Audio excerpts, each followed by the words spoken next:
जय हिंद दोस्तों, मैं हूं अनूप और आप सब लोग देख रहे हैं ग्लोबल कॉन्फ्लिक्ट। दोस्तों, रशिया ने अपने Sukhoi 57 fifth generation fighter aircraft को लगभग बना लिया है। इन एयरक्राफ्टों का जल्द ही इनिशियल ऑपरेशनल क्लियरेंस वर्जन को रशियन एयरफोर्स में शामिल भी किया जाएगा और रशिया की तरफ से ऐसा 76 एयरक्राफ्टों का ऑर्डर भी दिया गया। पर दोस्तों, एयरक्राफ्ट तैयार होने के बाद अब अमेरिका की तरफ से इन एयरक्राफ्टों को लेके रशिया के ऊपर एक एलिगेशन लगाते हुए कहा गया है कि रशिया द्वारा सुखोई 57 को बनाने के लिए अमेरिकी F-22 फाइटर एयरक्राफ्ट के ट्रिपीज मैकेनिज्म को चुराया गया। और दोस्तों, आज के वीडियो के सबसे पहले हिस्से में मैं आप लोगों को ये ट्रिपीज मैकेनिज्म क्या होता है उसके बारे में बताऊंगा। साथ में ये भी बताऊंगा कि क्या सच में रशिया ने अमेरिका के F-22 के टेक्नोलॉजी को चुराया है। जबकि वीडियो के दूसरे हिस्से में F-35 के ऊपर आया एक नया अपडेट के बारे में बताऊंगा, जिसके तहत अब यूएई के बाद कतर भी F-35 एयरक्राफ्ट को खरीद सकता है। तो दोस्तों, जानने के लिए वीडियो के आखिर तक बने रहिए और चैनल को सब्सक्राइब और वीडियो को लाइक जरूर कीजिए। दोस्तों, रशिया के Sukhoi 57 fifth generation fighter aircraft को 2010 में जब पहली बार दुनिया के सामने लाया गया था, तब से ही अमेरिका की तरफ से इन एयरक्राफ्टों का स्टेल्थ होने को लेके सवाल उठाया जा रहा है। इवन अमेरिका की तरफ से ये भी सवाल उठाया जा रहा है कि किस तरीके से रशिया ने एक स्टेल्थ एयरक्राफ्ट का डिजाइन किया। पर दोस्तों, इस साल के शुरुआती समय में जब रशियन डिफेंस मिनिस्ट्री की तरफ से एक वीडियो जारी करते हुए बताया गया कि रशिया के सुखोई Su-57 द्वारा विंग रूट वेपन बेस से air to air missile fire किया जा सकता है, तब से रशिया और अमेरिका के बीच में स्टेल्थ डिजाइन को लेकर कंट्रोवर्सी और ज्यादा बढ़ चुका है। दोस्तों, इस वीडियो में भी कहीं पे ये नहीं दिखाया गया कि विंग रूट से इन मिसाइलों को फायर किया जा रहा है। और वीडियो के जारी होने के बाद इस तथ्य के ऊपर कई सारे राइटर और कई सारे डिफेंस एक्सपर्टों की तरफ से भी सवाल उठाया गया और नेशनल इंटरेस्ट में तो इसे लेकर एक आर्टिकल छापते हुए ये भी बताया गया कि मिसाइल को वेपन बेस से नहीं बल्कि एक टेम्पररी फिक्स्ड पेलॉन से फायर किया गया है। दोस्तों, Russian fifth generation fighter aircraft में टोटल 4 इंटरनल वेपन बे है, जिनमें से 2 छोटा इंटरनल वेपन बे जहाँ पे दोनों विंग शुरू होता है वहाँ पे है, जबकि 2 बड़े आकार का वेपन बे को अंडर द फ्यूसेलाज रखा गया है। दोस्तों, ये जो छोटा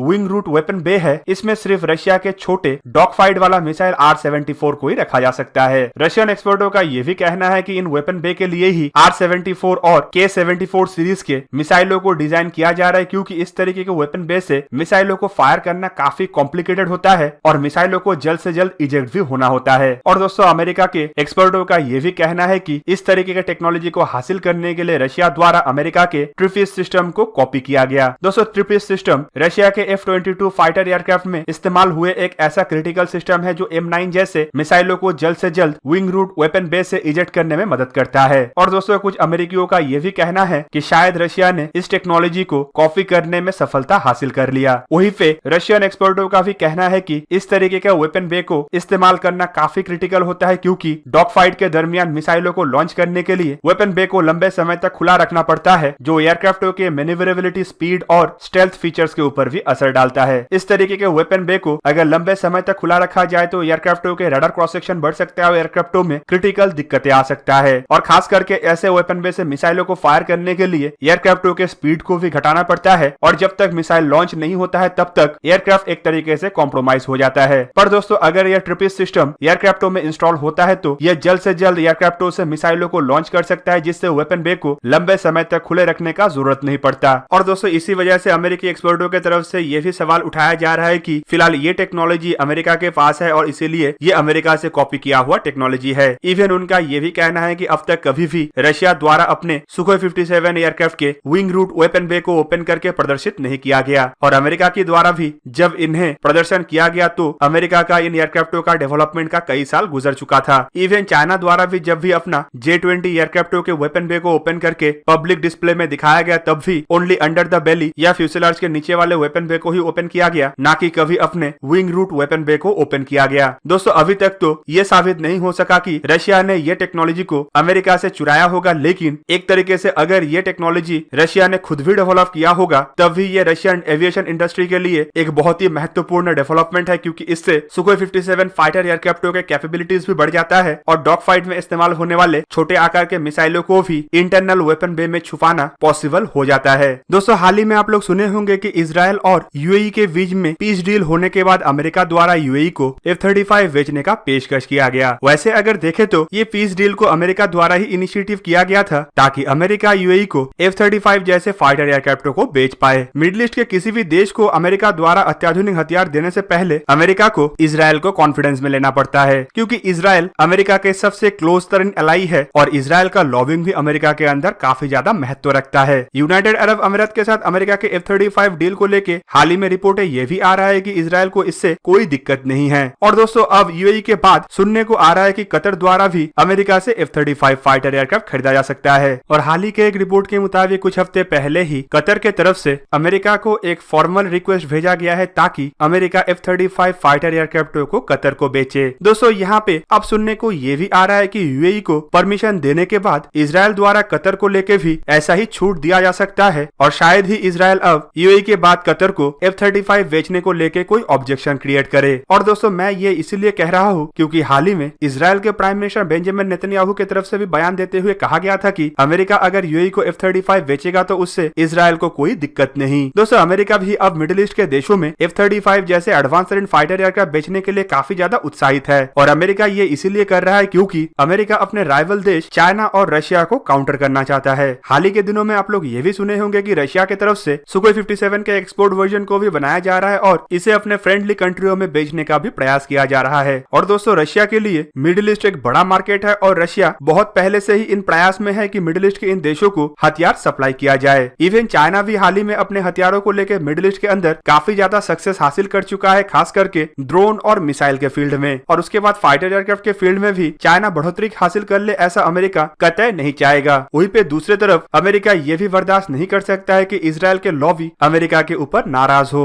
दोस्तों अमेरिका के कुछ सेनेटरों का ये भी कहना है कि अगर अमेरिका F-35 जैसे एडवांस फाइटर एयरक्राफ्ट या फिर कुछ अन्य एडवांस हथियारों को इजराइल के दुश्मन देशों को बेचता है तो इजराइल इससे कॉम्पनसेशन मांग सकता है। पर कुछ अन्य और सेनेटरों का भी ये मानना है कि इजराइल और अमेरिका के बीच में इन बातों को लेकर चर्चा हो चुका है और इजराइल को अभी फिलहाल इससे कोई ऑब्जेक्शन नहीं है। हाल ही में रिपोर्ट ये भी आया था कि अमेरिका इजराइल के ऑब्जेक्शन को दूर करने के लिए एक बेहतरीन रास्ता तलाश कर लिया है और उस रास्ते के तहत अमेरिका F-35 के जो एयरक्राफ्टों को मिडिल ईस्ट के देशों को देगा वो ओरिजिनल F-35 से काफी निम्नतर दर्जे के होगा और इसे एक तरीके से नॉन स्टेल्थ फाइटर एयरक्राफ्ट भी कहा जा सकता है। दोस्तों इससे मिडिल ईस्ट के इन देशों को कोई नुकसान तो नहीं होगा लेकिन इजराइल को काफी ज्यादा फायदा हो सकता है। रिपोर्टों का यह भी कहना था कि अमेरिका की तरफ से यूएई को बेचे जाने वाले F-35 में कुछ ऐसे सिस्टम भी होगा ताकि इजराइल के एयर डिफेंस सिस्टम उसे डिटेक्ट कर पाए। मतलब अगर इन F-35 का इस्तेमाल करके मिडिल ईस्ट के देश कोई भी इजराइल के ऊपर हमला करने का प्रयास करे तो उसे उससे ज्यादा कुछ फायदा न मिले और इजराइल के एयर डिफेंस सिस्टम इन एयरक्राफ्टों को आसानी से मार गिरा पाए। जबकि इजराइल के पास जो F-35I होगा वो इन एयरक्राफ्टों से ज्यादा एडवांस तरीन होगा और इसे मिडिल ईस्ट के देश डिटेक्ट नहीं कर पाएगा और इजराइल इसका इस्तेमाल करके आसानी से मिडिल ईस्ट के F-35 को भी मार गिरा सकेगा और मिडिल ईस्ट के एयर डिफेंस सिस्टम को भेद के भी अपने मंसूबे को अंजाम दे पाएगा। और इन्हीं कुछ कारणों के वजह से ही इजराइल ने इस तरीके के डील के ऊपर अपना मोहर लगाने का डिसीजन लिया है। लेकिन अब देखना यह है कि यूएई और कतर जैसे देश क्या इतने कम दर्जे के F-35 जैसे फाइटर एयरक्राफ्टों को लेके सहमति भरता है। जबकि देखना यह भी है कि चाइना और रशिया इसे काउंटर करने के लिए कौन सा स्ट्रेटेजी के तहत आगे बढ़ता है और रशिया की तरफ से अब इन देशों को क्या अपना एक्सपोर्ट वर्जन सुखोई Su-57 का कोई बेहतरीन ऑफर किया जाएगा। तो दोस्तों ये था आज का वीडियो। अगर आपको वीडियो अच्छा लगा तो इसे लाइक कीजिए और मेरे चैनल को सब्सक्राइब कीजिए और साथ में बना हुआ बेल आइकन को भी प्रेस कर दीजिए ताकि आप मेरा वीडियो देख पाए सबसे पहले। जय हिंद।